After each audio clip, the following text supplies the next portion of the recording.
Ang totoo niyan ay wala akong balak na ibahagi ang aking masalimuot na storya kanino man.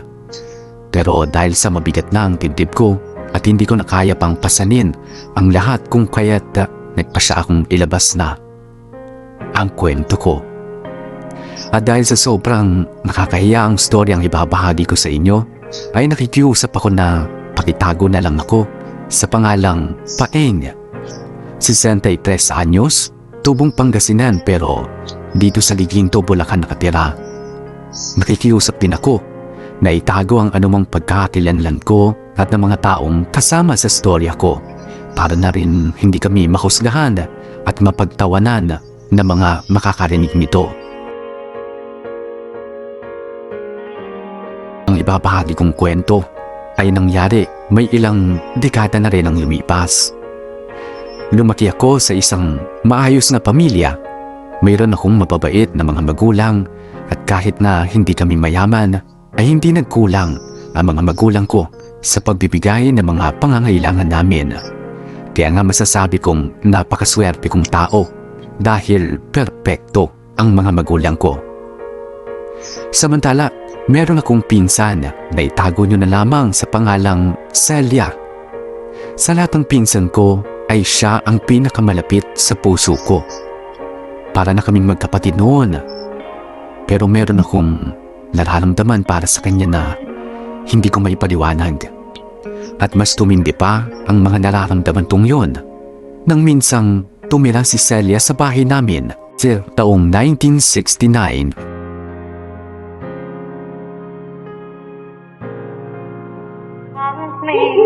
Paeng! Paeng! Halika rito! Teka lang po, tay.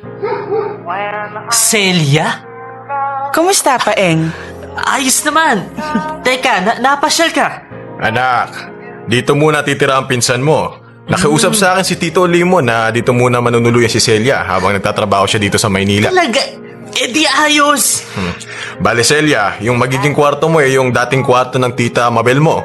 Matagal nang bakante yung kwartong yun dahil matagal nang patay ang asawa ko. Paeng, Tay. tulungan mo muna si Celia ayusin yung Sige mga po. magiging kwarto niya. Sige tayo. Apo. Salamat, Paeng, ha? O paano anak? Ikaw nang bahala sa pinsan mo ha? Sige tayo. Tara, doon tayo sa magiging kwarto mo, Celia. Balita ko, nakapagtapos ka na ng high school. Ay, congrats ha, Paeng. Siya nga pala, saan ka mag-aaral ng kolehiyo? Dito lang siguro sa lugar natin. Saka kumuha na rin ako ng scholarship eh. Ayun, hinihintay ko na lang yung resulta ng exam. Sana nga makapasa ako eh. Naku, makakapasa ka niyan. Matalino ka naman eh. Sana nga. Heto nga pala yung magiging kwarto mo.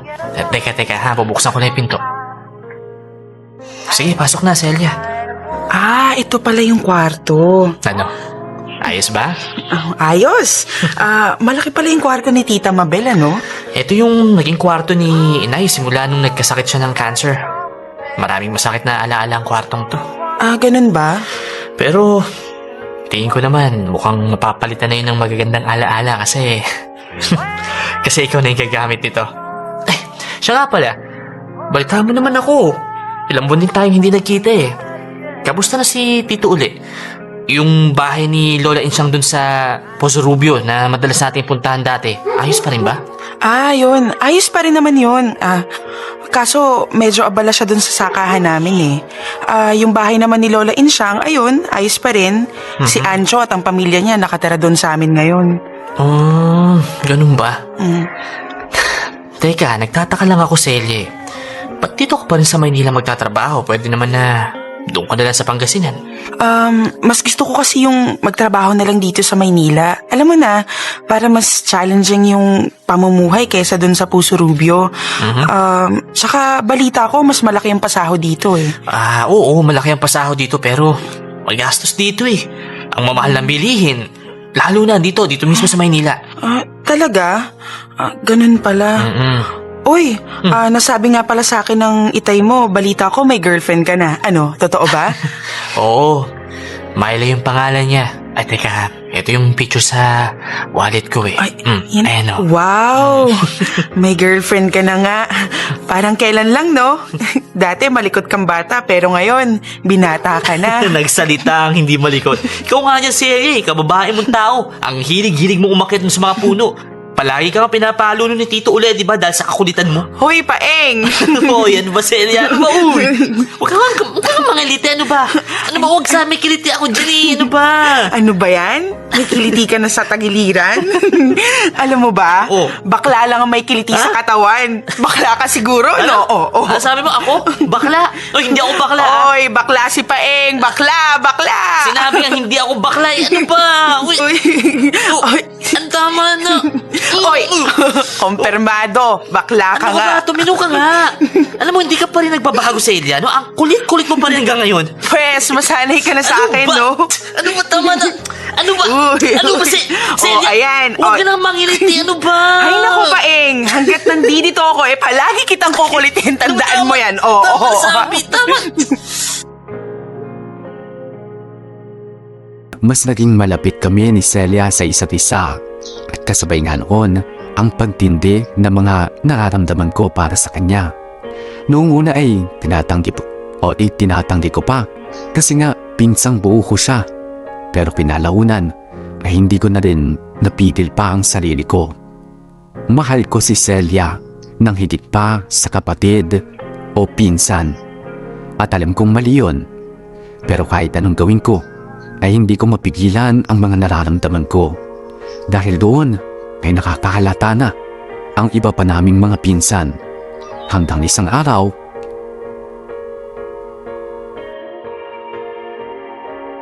Ang seryoso mo ngayon, ah. Paeng! Paeng! Bakit ka ba nagpunta rito sa eskwela ko, Celia? Nandito ako para sunduin ka. Sunduin? Bakit? Ha? Batang walang isip ba ako para sunduin dito sa eskwela? Di naman na, di ba? Teka, ano ba kailangan mo sa akin? Paeng, patawarin mo na ako. Bati na tayo. Tapatin mo nga ako. Bata pa ba ang tingin mo sa akin, ha? Utu-utu ba ang tingin mo sa akin? Pues hindi ako ganun. Ay, nagsiselos ka ba? Ano, Paeng? Bakit natahimik ka dyan? Pakiusap, huwag ka na magselos kay Nestor. Kaibigan ko lang siya. Teka, ha? Ako? Magsiselos? Celia, ba't naman ako magsiselos? Hindi ako manhead. Nagsiselos ka, no? Bakit naman ako magsiselos, ha? Sige nga, bigyan mo ako ng dahilan para magselos ako. Hindi naman kita syota, ah. Hindi kita nobya, hindi kita girlfriend. Tsaka, ano ba, magpinsan tayo, di ba? Alam ko namang may pagtingin ka sa akin. Pagtingin? Nababaliw ka na ba? Huwag ka ngang ipokrito, Paeng. Tanggi ka ng tanggi na wala kang gusto sa akin pero iba ang pinapakita ng kilos mo. Ano, Paeng? Magtapat ka na... Okay, sige. Aaminin ko. Gusto nga kita. Okay na? Baka gusto mo ulitin ko pa. Paeng, Oh, Celia. Mahal kita eh. Alam kong mali ito pero hindi ko mapigilan yung sarili ko eh. Alam mo masaya ako kapag kasama kita. Ikaw yung kumukumpleto ng araw ko eh. Celia, ikaw yung pinapantasya ko. Sa mga panaginip ko. Ikaw palagi yung kasama ko. Niyayaka. Hinahalkan. Alam mo ba? Ha? Alam mo, para akong baliw dahil sa kakaisip sa'yo eh. Nandidiri man ako sa sitwasyon natin pero hindi ko mapigilan yung sarili ko. Ano? Pagkatapos ba nito, lalayuan mo na ako? Ano, Celia? at bakit naman kita lalayuan? Paeng, Kung hindi ka lalayo, pues ako ang lalayo. Ako, konsensya ako, Celia. Pinagnanasahan ko ang sarili kong pinsan. mahal mo ba talaga ako, Paeng? Bakit, ha? Kapag sinabi ko ba sa'yo na mahal kita, mamahalin mo rin ako? Oo naman. Mahal din kasi kita. Ewan ko ba kung anong nangyayari sa akin. Alam mo ba, kaya hindi ako nagkakaroon ng kasintahan kasi ayokong ibang lalaki. Ayoko sa ibang lalaki maliban sa'yo. Matagal na akong may gusto sa'yo, Paeng. Kaso, hindi ko masabi-sabi sa'yo kasi nga, nahihiya ako. Pinsan kita. Tapos, 4 na taon pa ang tanda ko sa'yo. Alam ko, Celia, nagtataka ako bakit hindi bilang pinsan yung nararamdaman ko sa'yo eh. Iba talaga eh. Kaya nga malakas ang loob ko sabihin sa'yo na mahal kita kasi nararamdaman kong magkaibang dugo ang nananalaytay sa mga ugat natin eh. Alam mo, ewan. Basta Paeng, kung mahal mo ko, iparamdam mo lang sa akin. Ipaparamdam ko rin sa'yo kung gaano kita kamahal. Celia. Celia, mahal kita. Mahal din kita, Paeng. Hindi namin alintana na magpinsan kaming dalawa. Hinahalikan ko siya. Niyayakap. At hanggang sa umabot na nga kami sa pagsisiping. 18 anyos ako noon, habang 23 naman si Celia. Masasabi kong perpekto lang ang relasyon namin. Kasal na lang talaga ang kulang. Pero alam naman naming dalawa na hindi kami pwedeng ikasal dahil nga magpinsang buo kami. Pero katulad ng ibang relasyon ay binagyo rin kami ni Celia ng mga pagsubok. Mas matinding halang ang sa amin dahil bawal ang relasyon namin kaya marami talagang mga komplikasyon. Samantala, may dumating na ibang babae sa buhay ko. Hindi ko siya mahal pero siya ay patay naman sa akin. Kaya gumawa siya ng paraan para mapikot ako. At nagtagumpay nga siya.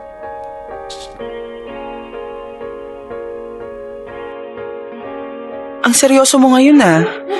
Nakakapanibago ka. Paeng, may problema ba? Wala. Hindi ako naniniwala. Paeng, sabihin mo sa akin. Baka matulungan kita. Okay. Sasabihin ko na sa'yo. Celia, nakabuntis ako eh. Ano? Nakabuntis ka? Celia, pasensya na. Hindi ko naman sinasadya eh. Kasi, nabuntis ko yung kaklase ko. Pero Celia, hindi ko kagustuhan yun. Pinikot lang niya ako eh.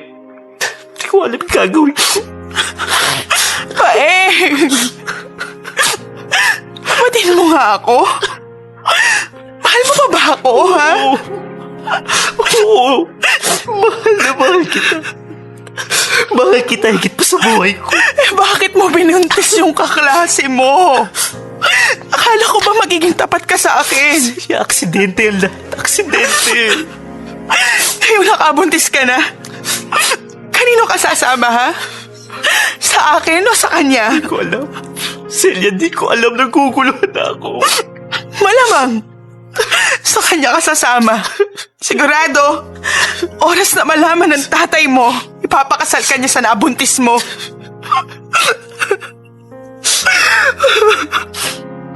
Ang sakit ng ginawa mo sa akin, Pae. Celia. Niloko mo ako! Celia. Kung mahal mo talaga ako, hindi ka magpapapikot sa kanya! Celia, hindi ko pakakasalan yung nabuntis ko. Hindi. Sino pakakasalan mo, ha? Ako? Paeng, hindi mo ako pwedeng pakasalan kasi magpinsan tayo! Celia, ayoko magkahiwalay tayo. Hindi ko kaya. Panagutan mo yung nabuntis mo! Pakasalan mo! Kawawa naman yung magiging anak mo kung hindi mo pakakasalan yung ina niya, diba? Wala na siyang magigis ng ama! Ayoko. Siguro, ito na yung panahon para tapusin ang kalokohan ito, Paeng. Celia. Maghiwalay na tayong dalawa? Hindi, Celia, hindi. Hindi ako makikipaghiwalay sa'yo. Parang awa mo na, huwag mo na magkawin sa akin at pakiusap. Mali na itong relasyon natin, Paeng. Magpinsan tayong dalawa. Sa totoo lang, minsan nadidiri ako sa ginagawa natin kasi Nagkakainan tayo ng sarili nating laman. Mali itong relasyon natin, Hindi. Paeng. Hindi mali itong relasyon natin. Nararamdaman ko hindi tayo magpinsan. Ganon! Sino ang ampon sa ating dalawa, ha? Ako? Ikaw? Paeng, tama na! Celia, hindi. Mas kailangan ka ng magiging anak mo. Pakasalan mo yung babaeng binuntis mo. Huwag kang maging duwag. Harapin mo yung problemang pinasok mo. Celia, mahal kita eh. Mahal kita, Celia. Matututunan mo rin namang mahalin yung babaeng nabuntis mo. Hindi. Hindi, Celia, hindi. Paeng, tapos na tayo. Celia. Celia, pakiusap naman. Celia, payakapin naman. Bitiwan mo ako. Celia. Ano ba? Huwag mo na akong yakapin. Hindi kita bibitawan, Celia. Bitiwan mo ako. Kasi kung hindi, baka makalimutan kong magpinsan tayo. Celia. Kung mahal mo ako, hahayaan mo akong magdesisyon sa mga bagay kung saan ako magiging Hindi maligaya. ka magiging maligaya kapag wala ako. Tandaan mo yan. At sino may sabi sa'yo niyan, ha? Sige na, Paeng. Mauuna na ako. Celia. Paalam. Celia. Celia, bumalik ka dito. Celia. Celia. Sige. Kung yan ang gusto mo, palalayain kita. Kung magiging maligaya ka kapag hiniwalay ako, sige, gagawin ko. Pero tandaan mo na mahal kita. Celia, mahal kita. Sising-sisi ako sa mga nangyari. Nagpadala ako sa tawag ng laman kaya yun, napikot ako at nabuntis ang babaeng hindi ko naman mahal. Dahil doon, nagkahiwalay na kami ni Celia dahil siya na mismo ang may kagustuhan. Kahit sobrang sakit na mawalay sa taong mahal mo, tiniis ko yun. Una sa lahat, kasalanan ko rin naman dahil ako ang nanloko sa kanya. Pangalawa, tutol ang Diyos sa relasyon namin dahil syempre, magpinsan kami ni Celia. Kaya siguro, siya na rin ang gumawa ng paraan para magkahiwalay na kami. Pagkatapos ng hiwalayan namin ni Celia, ay nagunaw na ang mundo ko. Bumagsak na ang interes ko na mabuhay to the point na tumigil ako sa pag-aaral. Wala akong ginawa noon kundi ang umiyak ng umiyak at madalas kong isumbat sa Diyos na sana hindi kami ginawang magpinsan ni Celia para hindi kami nasasaktan ng ganito. Madalas kong tanongin noon sa Diyos kung mahal niya ba ako o hindi. Dahil kung mahal niya ako, hindi niya sana ako hinayaan na umibig sa sarili kong pinsan. Hindi niya ako hahayaan na umiyak at masaktan ng todo. Buong akala ko talaga na hindi ako mahal ng Panginoon, kaya nagsimulang mawalan ako ng pananampalataya sa Kanya. Nagkamali ako. Dahil unti-unti rin akong nakabangon sa sakit na naramdaman ko nang tumating sa buhay ko ang anak kong si Tiel. Nakatuon na lamang noon ang mundo ko sa anak ko. Hindi ko pansin noon si Tess ang babaeng nabuntis ko. Nag-live-in kami ni Tess taong 1970 pero hindi rin kami nagtagal. Hiniwalayan ako ni Tess at iniwan niya ako at ang anak ko sa akin. Tsaka siya sumama sa ibang lalaki. At dahil gusto kong magbagong buhay kasama ang anak naming si Chel, ay nagdesisyon akong manirahan na sa aming bayan sa Pozo Rubio, Pangasinan. Pero noong araw na paalis na ako, ay isang babae ang aking nakilala na magiging bahagi pala ng buhay ko sa hinaharap.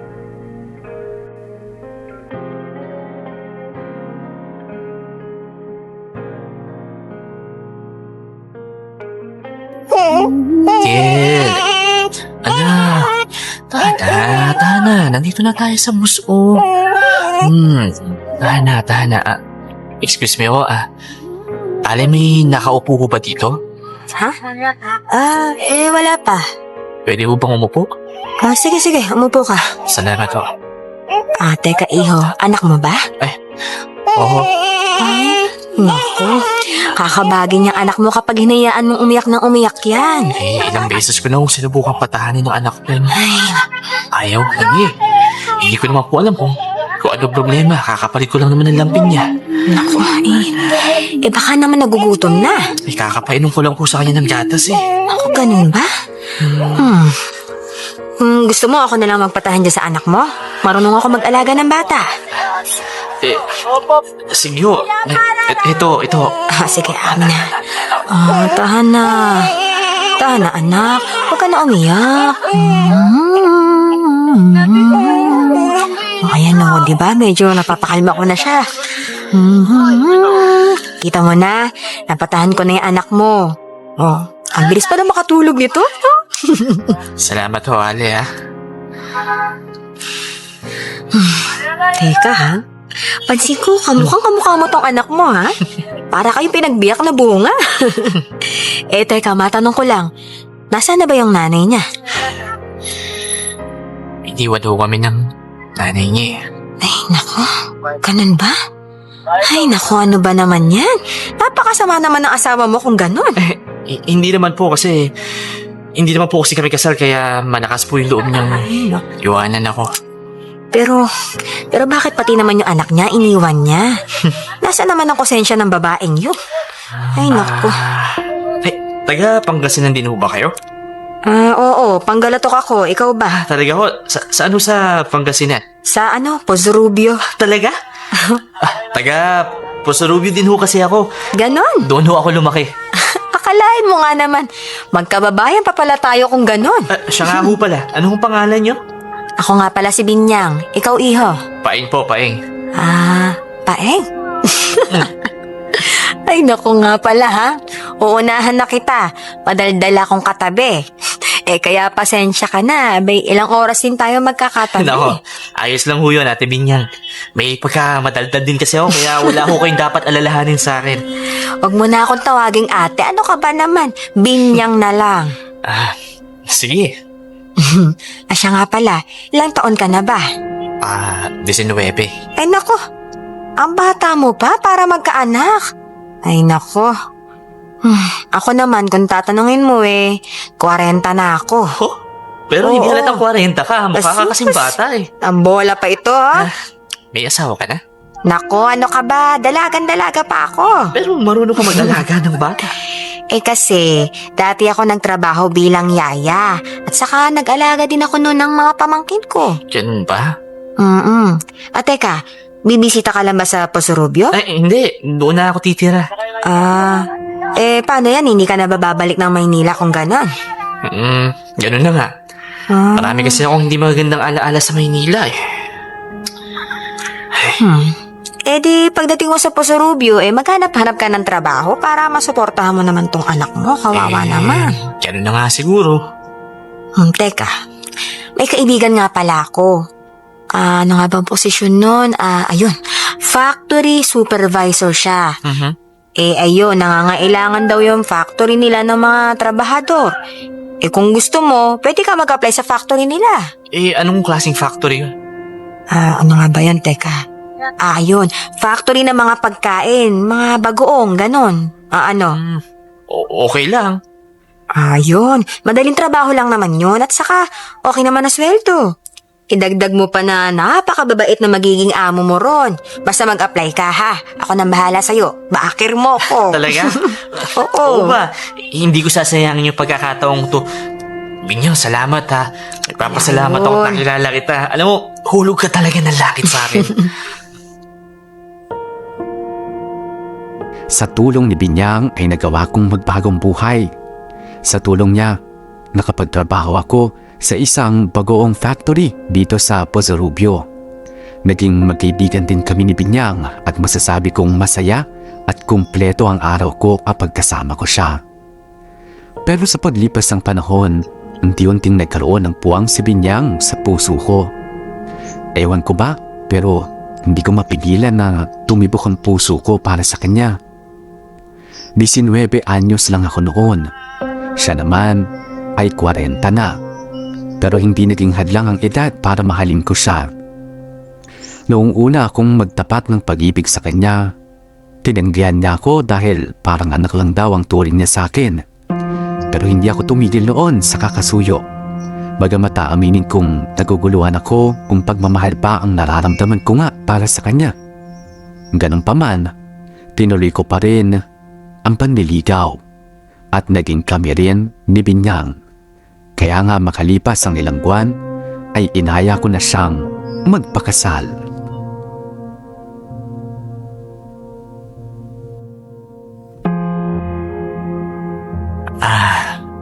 Binyang, nasa tapat na tayo ng altar. Paeng, ano bang meron? Bakit mo ako dinala dito? Teka, parang nahuhulaan ko na. Oh, Tama ka, Binyang. Nandito tayo para personal na sabihin sa'yo na gusto kita mapangasawa. Ha? Binyang, gusto kitang pakasalan. Tatanggapin mo ba ako bilang kabiyak mo?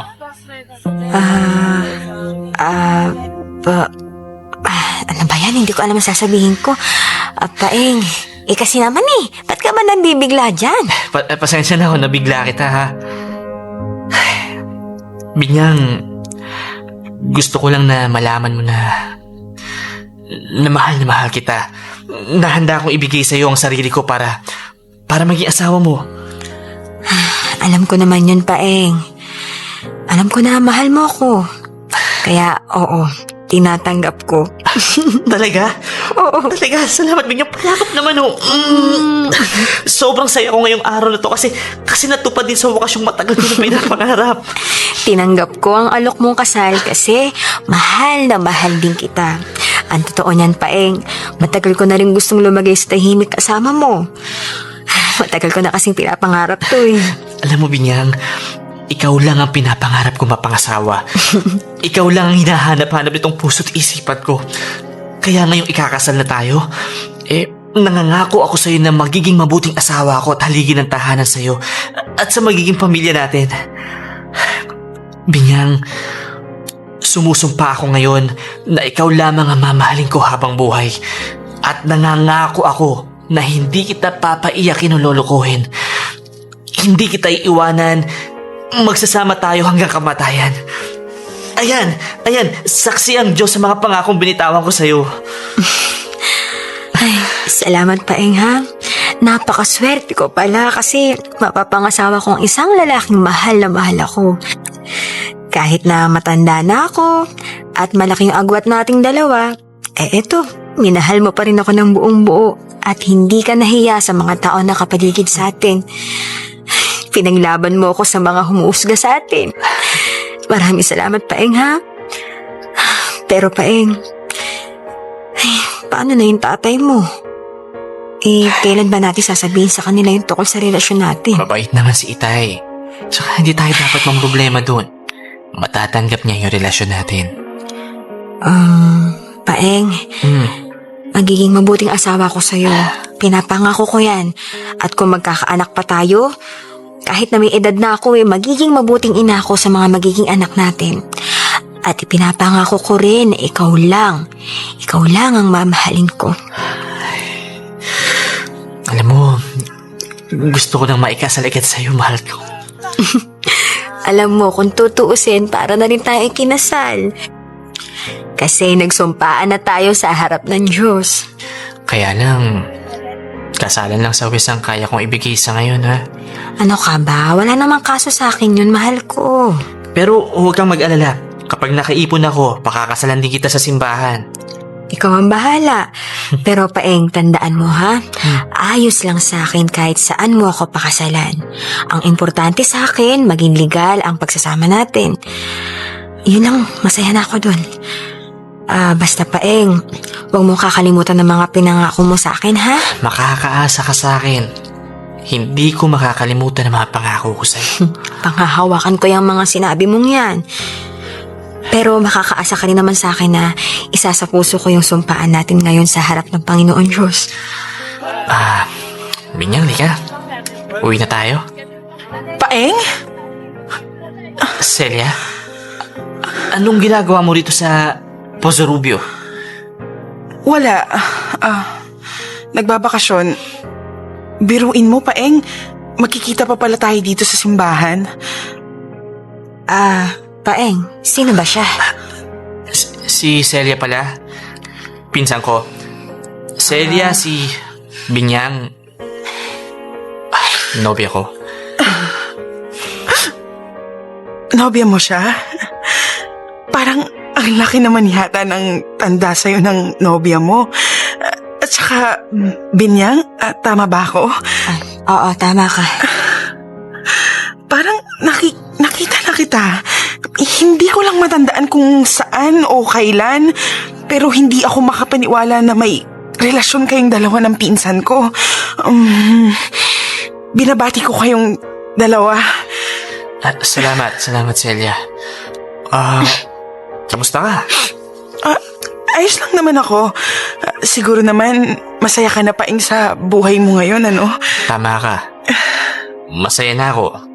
Nandito na si Binyang sa tabi ko eh. Siya nga pala, Celia. Magpapakasal na kami ni Binyang, ha? Talaga? Oo, ang totoo niyan eh, kakaaya lang sa akin ng pinsan mo kanina. Alam na ba to ng tatay mo, Paeng? Hindi ko pa nasasabi kay Itay, pero tingin ko lang papayag naman yun eh. Naku, panigurado magugulat si Tito sa inyong pag nagkataon.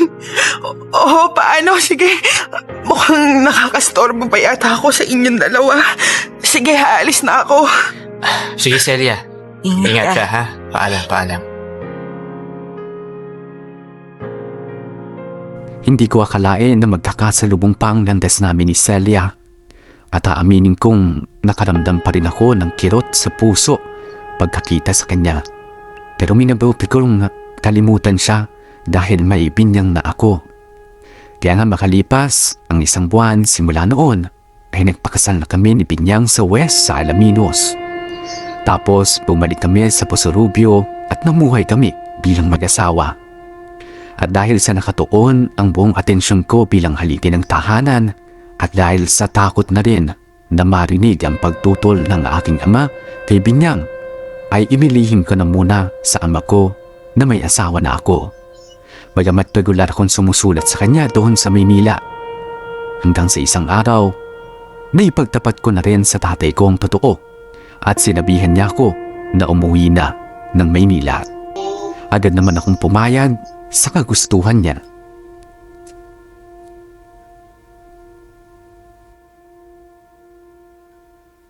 Oo, Binyang. Dahan-dahan lang sa pagbaba sa bus. Oo. Ayan. Salamat Siya nga pala, anong oras daw tayo susunduin ng tatay mo? Ngayon daw mismo, baka mahuhuli lang yun ng konti. Anong oras na ba?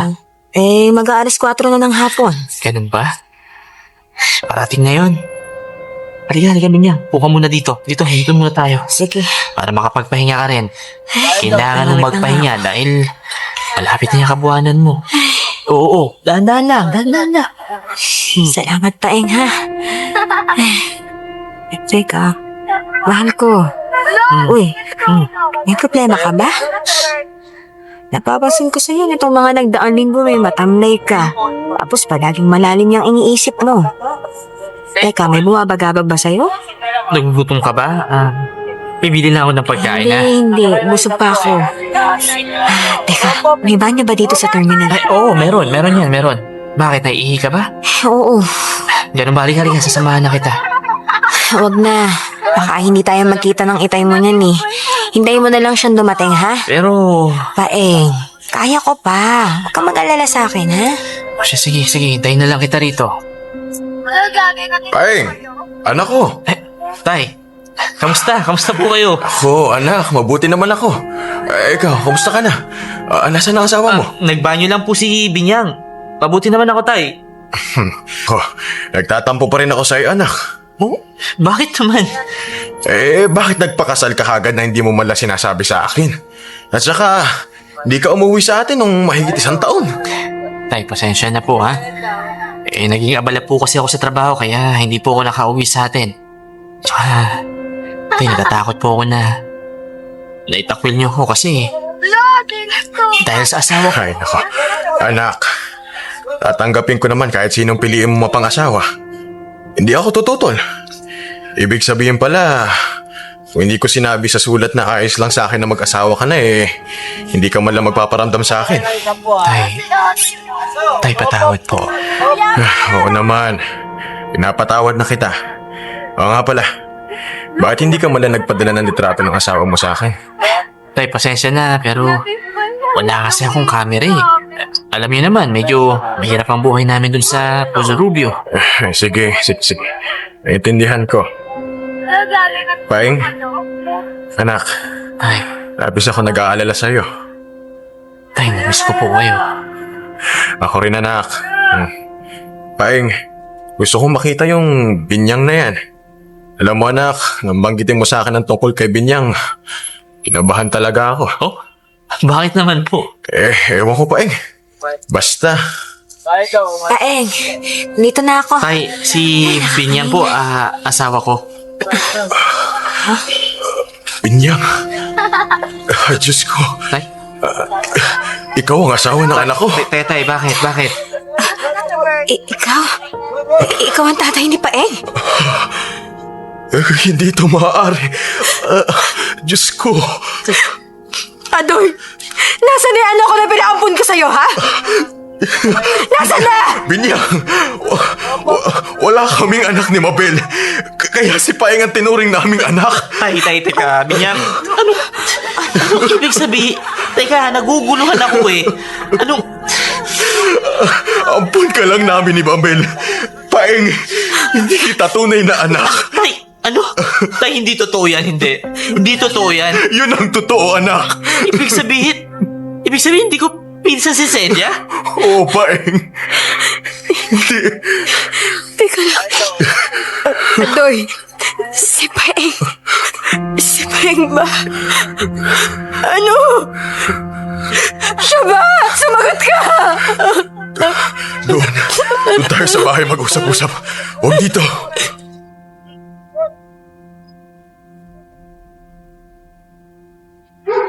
Paeng, hindi kayo pwedeng maging mag-asawa ni Binyang.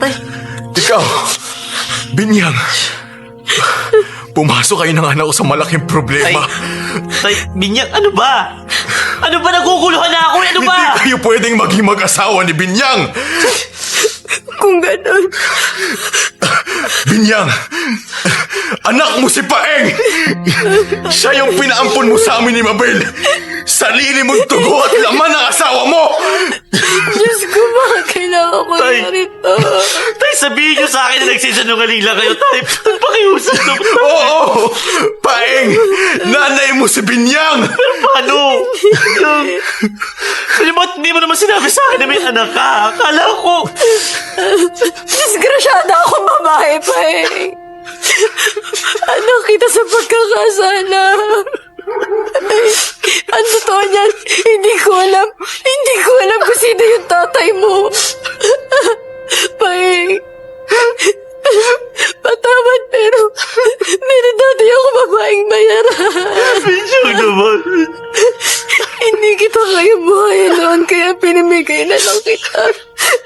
Binigay kita kina Adoy kasi nabalitaan kong gusto nila mag-ampon ng anak. Di ba, Arito? Hindi. Diyos ko naman, Diyos ko. Ano? Patawarin mo ako, anak. Patawarin mo kung nagsinungaling kami ni Mabel sa'yo. Bakit di mo pinahintulot ang mangyari sa akin? Kaya pala iba yung nararamdaman ko kay Celia.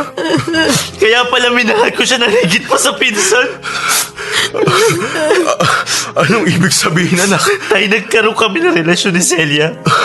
Kahit na alam namin na magpinsan kami. Kaya pala kahit minsan hindi ako nantinis sa relasyon namin kasi hindi pala kami magkadugo. Maeng, Patawarin mo ako. Hindi ko naman alam. Hindi ko naman ginusto to. Patawarin mo ako. Hindi pagmamahal ng mag-asawa ang nararamdaman ninyo sa isa't isa, kundi pagmamahal ng mag-ina. Hindi, tay. Hindi. Hindi ako naniniwala. Mahal ko si Binyang.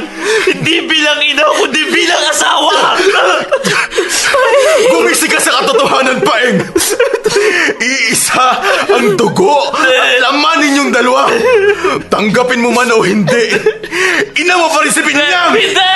Hindi! Hindi! Ano na itatawag mo dyan sa magiging anak niyo, ha? Binyang! Ikaw, Paeng! Anak mo na, kapatid mo pa! Ikaw, Binyang! Inasawa mo ang sarili mong anak! Tama na! Tama na! Nakikiusap ako! Tama na! Maghiwalay na kayong dalawa. Binyang! Paeng! Kung mayroon pa kayong natitirang kahiyan sa mga sarili ninyo.